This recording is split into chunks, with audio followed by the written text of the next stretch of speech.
Hello everyone and welcome back to my channel. Ma'am ngasi ay breakfast tagina dinner bagki video share tawraktoyne bako. Do hujik say breakfast tawge na kana tawri ado se chahau cheng atakpaga lapoi ga sangom powder ga chini ga mix tawraga tan masa macha do haudoyne bako. Adugi maming du dei khangde do siga fajana mix tawre ay chamasna tawraga do everyday sangom se oina hapeba. Ado hujik ay sigada haugatle ado myam aigi video se yengbiriba ichinauna aina hawriba se kari pot no haibagi maming do khangba taradi comment tawbiramuko kaino aina se aidi maming khangdebako aidum online yengagane hawineba ado hujik khara hawre khara su hawri ado sina pungloi loirebako hawbagi do final look tumu yenghalage mayamdai ado mayamsida leireba yamna haude breakfast nina ado ubada haugadaba manbra haido comment tawbiramo aduga mayam maming khangagadi mamingdusu amtang comment tawbiramo ko mayam. A few moments later. mayam hujik breakfast loina barogi chak thonggaina tawrebako sida jenam khara kakna leire se thumjakpi ngari leire do se ngari thongdoni karon ne khamen ne alu ne thaibong maru sorry thaibong maru ne ado thongdoine bako hujik ado sida da ai khara ngokhatle jenamna thau yeraga aduga kano asi side sigana ngari do ngauraga thammebako aduga I makha tabado yenghalage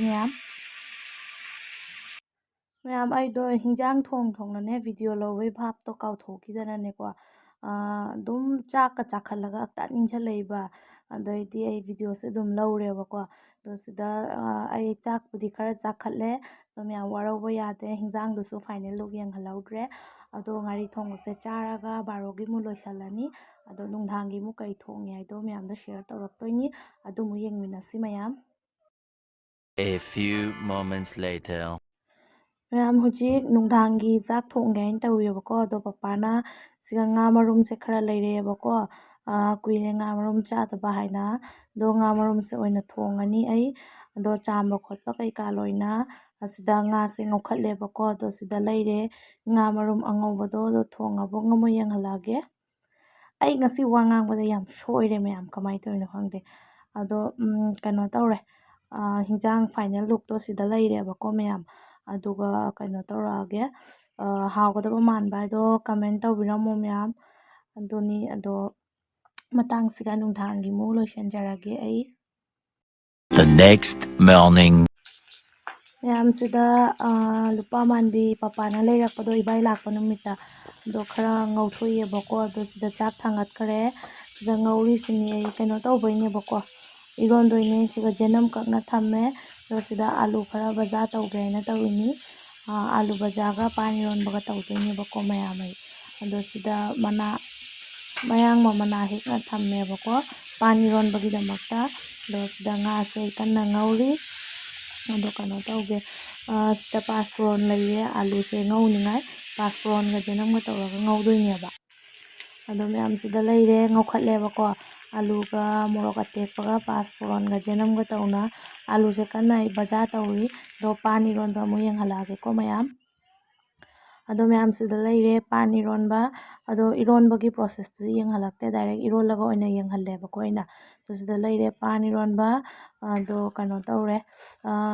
haugadaba manbra mayam comment tawbiramuko sisu ai mana kaika loi hapa lorebako ado sida chak leire ado sida leire alu baja su ngauba loirebako ado mayam hujik charamdaida mu yenghalage ado mayam hujik chak thiba khotpa lore sida leire nga baja angobado lawrebako ado sida pan ironba leire adoidi sida leire alu baja do si tawraga ai hujik charani aduni mayam ataidi kaisum video se makha tararoige matang siga